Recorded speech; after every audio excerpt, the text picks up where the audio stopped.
many of you know, there is proposed Watergate on Founders Park here, and we would have had high-rise buildings if it was not for Bob Montague and Ellen Pickering. I am a voice from the past, so to speak, because Founders Park is here because I ran for the city council in 1973 when they were going to build 4 19-story high-rises on this parkland.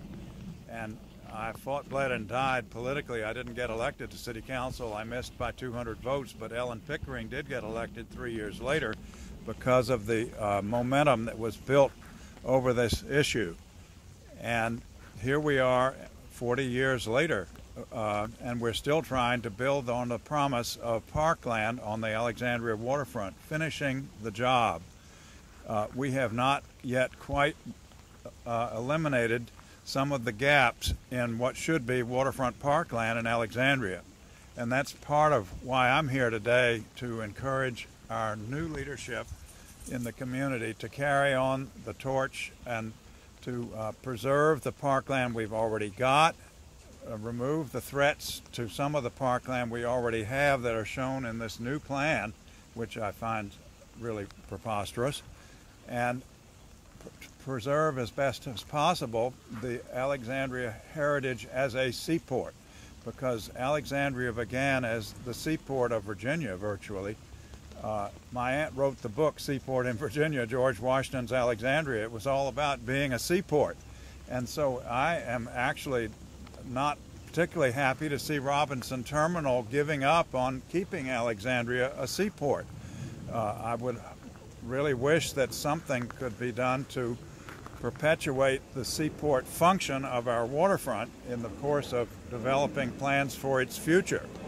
I don't know whether Robinson Terminal will be the vehicle for that, but perhaps some of the other ideas that are being kicked around here this morning will lead to a perpetuation of our seaport existence.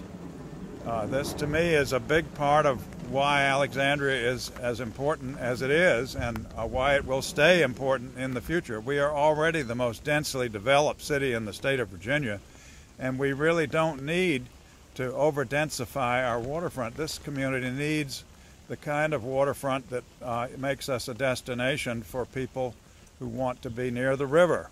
And we already have a waterfront hotel just up the street. And so there's really not a crying need for another hotel on the Alexandria waterfront. I don't know that you can demonstrate that we are short of hotel space or hotel rooms in the city of Alexandria. So I'm totally supportive of Andrew McDonald's effort and Boyd Walker's effort.